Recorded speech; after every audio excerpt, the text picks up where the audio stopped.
लाठी जंक्शन से cantt station तक 25 किलोमीटर रेलवे ट्रैक के दोनों अतराफ जो इंसानी आबादियाँ इस कदर फैल गई हैं वो ना सिर्फ रियासत के लिए एक चैलेंज बन गई हैं बल्कि कराची की इंतज़ामिया के लिए भी मुस्तकिल सरदर्द है। ये आबादियाँ इस कदर फैल गई हैं कि अब इन्हें कंट्रोल करना किसी के बस में नहीं रहा।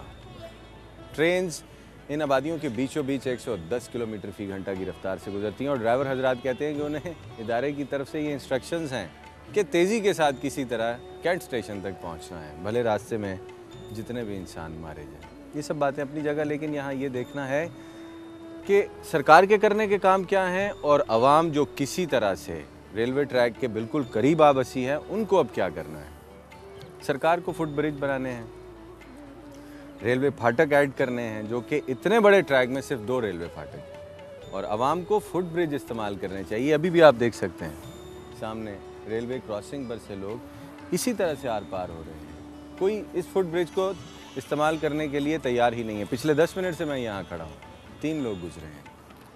ये सब बातें अपनी जगह, लेकिन इस वक्त मैं आपको चनेसर हॉल्ट लिए चला जा रहा हूँ जहाँ इंसानी आबादी रेलवे ट्रैक के ऊपर 4 से 5 फीट तक आ गई है। बुजुर्ग धूप रेलवे ट्रैक पर बैठकर ताप रहे हैं, बच्चे उसी ट्रैक पर खेल रहे हैं। बाकी तफसीलात क्या हैं जानने के लिए मेरे साथ रहिए।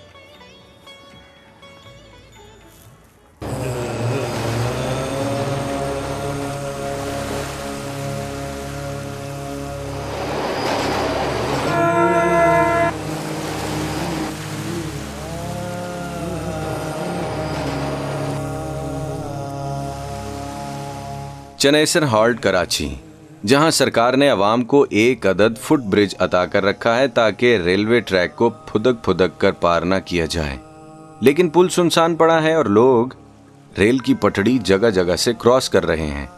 यहां खुलेआम नाजायज तजावुजात और रेलवे की जमीनों पर कब्जा कैसे हो रहा है।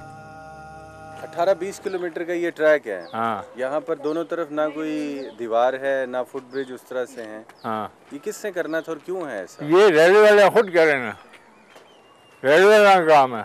अब हमारा काम तो नहीं। हाँ, ये जो है ये गलत है। पटरी के साथ जो घर है बिल्कुल गलत है। वो तो हम भी बोलते हैं, हर इंसान बोलते हैं। अब ये घर है ये कैसे गलत है? नहीं, हर आदमी बोलेगा ना। किसने बनाने दिए हैं ये घर? ये रेलवे वाले पैसे लेते हैं, बनाते हैं। अभी भी नाजायज तजावुजात होते हैं? हाँ, अभी भी पटरी के साथ ये हुआ है। ये पहले गिराए थे फिर वो बना दिए लोगों ने।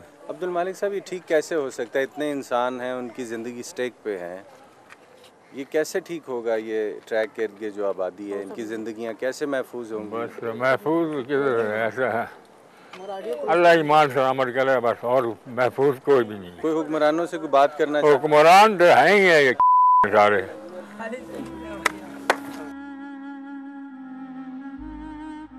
बुजुर्गवार का नाम है जुम्मा खान।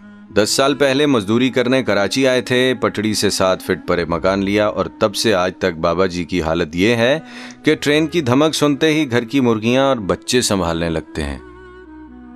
मुश्किल नहीं होती रेलवे ट्रैक के साथ? मुश्किल है, बच्चे ने ध्यान करना पड़ता है। मुर्गे रखे नो पंछी मार बैठा नहीं, किराएदार अपनी है नहीं जगह। अच्छा, मुर्गे मर जाते हैं? हाँ, मर जाते हैं। ये सामने मालिक बंगले वाले उनके मर गए पंछी। अभी फिर आ रही है? जी आ रही, ट्रेन आ रही है। सब ट्रेन आ रही है। देखना पड़ता है कि कोई बच्चा किसी का होवे तो वो भी हम रोकते हैं, बैठो ना इधर है। इसी तरह गुजरती है इसी तरीके सब चीज़ का ख्याल करना पड़ता। तो किसी का बच्चा आ रहा, कोई इधर आ रहा, बस जेड़ा हो सके तो उसको रोकी दे, बस बेटा हट जा। जब गुजरती है आवाज़ आती होगी? बहुत आवाज़ आती है। बच्चे ने वो सोए हो जेड़े थे फिर उठ पाते नहीं। बस इस तरीके से वक्त पास कर दे पाए। इधर मकान देखे महंगे नहीं, एडवांस। कहाँ के रहने वाले हैं आप? सरगोदा। सरगोदा से? जी। तो यहाँ लेबर करने के लिए आए हैं कराची? हाँ, बस वो नहीं है ना, मजदूरी नहीं है बस। इतने कितने अरसे से कराची रहते हैं? इतने को 9-10 साल हो गए। सरगोदा के रिहायशी जुम्मा खान की बेटी शकीला, जिसे अपनी जिंदगी में तालीम, सेहत, रोजगार और किसी भी सहूलत से कभी कोई वास्ता नहीं पड़ा। कराची के रेलवे ट्रैक की गंदगी और पटड़ी पर इसका अपना घर इसे खासा परेशान रखता है। यहाँ हर घर की औरत यही दुखड़े रोती हैं। जब ये ट्रेन गुजरती है गंदगी उड़ती होगी बहुत। गंदगी क्या, इतनी मिट्टी उड़ती है, ये शॉपर थैलियाँ उड़ती हैं, कचरा इधर उधर से उड़ के आता है। तो घर में आता है? हाँ ना, आलूदगी सारी तो आती है, गंदगी है, सब कुछ आता है, मिट्टी कचरा गंदगी है। फिर दीवारें हिलती हैं, वो भी मिट्टी गिरती है, क्योंकि कच्चे मकान है ना, वो भी मिट्टी गिरती है। कभी ऐसे भी होता है ज़्यादा धमक से कोई दीवार शिवार या कोई सामान गिर जाए अंदर? नहीं, बर्तन रखे हुए हैं तो वो गिरते हैं, जैसे पतीलियाँ धो के ऊपर नीचे रखी हुई हैं वो गिर जाती हैं। बर्तन गिर जाते हैं जी, ये ऐसी धमक आती कितनी है। ट्रेन रोज गुजरती हैं आपके घर के सामने? पूरे पाकिस्तान की यहीं से गुजरती हैं, आगे गिनी हमने नहीं है, गिनती तो की नहीं। बच्चों की देखभाल अब्बू करते हैं, अगर हम लोग इधर उधर कामों में चले जाएं तो अब्बू देखते हैं इनको। आप खुद भी काम करते हैं? जी, बंगले पे। अच्छा जी, तो बच्चों को देखते हैं, किसी अड़ोस पड़ोस के हैं कोई गुजरते हुए बच्चे हैं उनको भी देखते हैं हम लोग। मुर्गे रखे हुए वो भी मर जाते हैं, वो सामने हैं वो भी मर जाते हैं, लोग भी मरते हैं।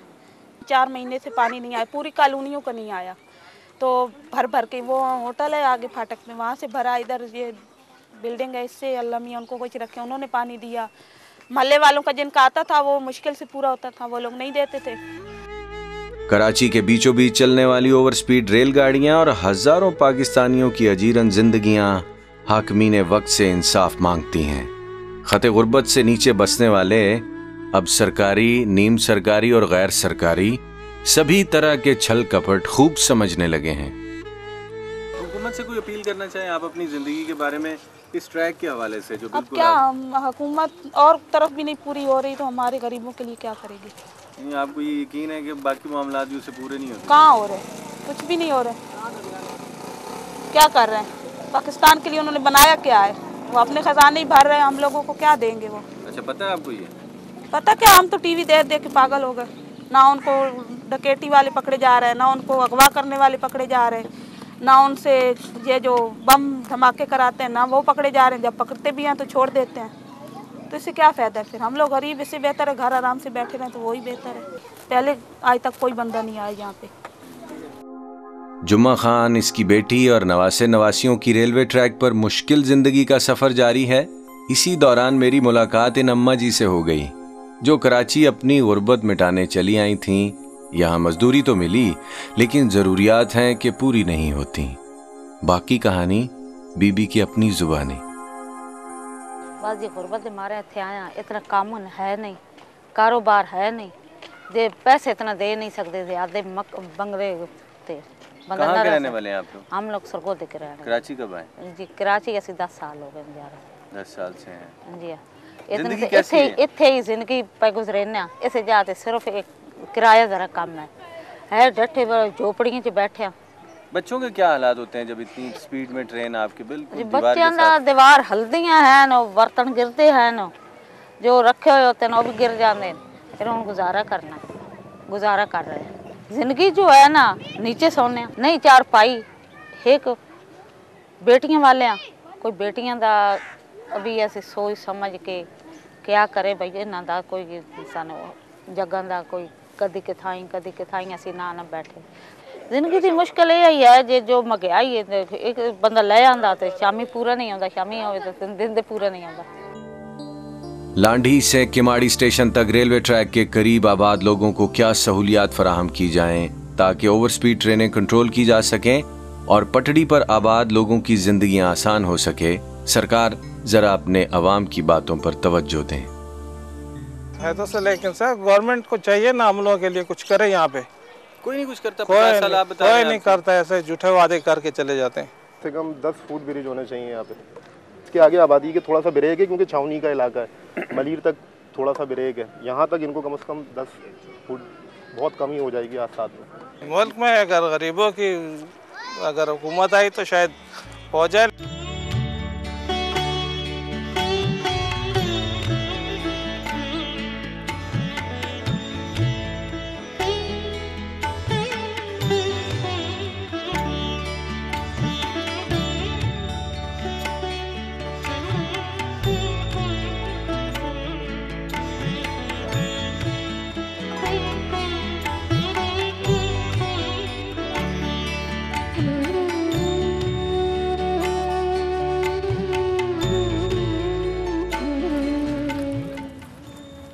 आज सच का सफ़र हमने लांढी जंक्शन से शुरू किया और हमारा इरादा कैंट स्टेशन तक जाने का था, लेकिन चूँकि रास्ता लंबा है, दोनों अतराफ़ की आबादियाँ जो कि रेलवे ट्रैक के बिल्कुल ऊपर आ चुकी हैं, उनके मसाइल बहुत ज़्यादा हैं।